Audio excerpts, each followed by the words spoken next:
A sensorineural hearing loss is the result of a problem in the inner ear. Sensorineural hearing loss occurs when hair cells in the cochlea are missing or damaged. These hair cells are responsible for producing precise electrical signals that the brain needs in order to interpret sound. When these hair cells are missing, the result is hearing impairment. When only some of the hair cells are missing, the hearing loss is classified as mild to moderate.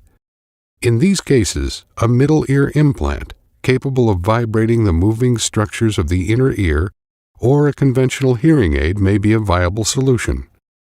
Some individuals have a hearing loss only in the high frequencies, also referred to as partial deafness. In these cases, only the hair cells at the base of the cochlea are damaged. In the inner part of the cochlea, the apex, the hair cells which are responsible for processing the low tones are still intact.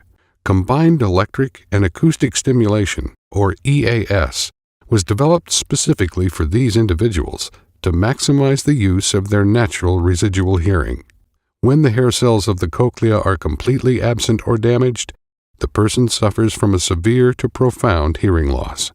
For many individuals with this condition, a cochlear implant may be the best solution.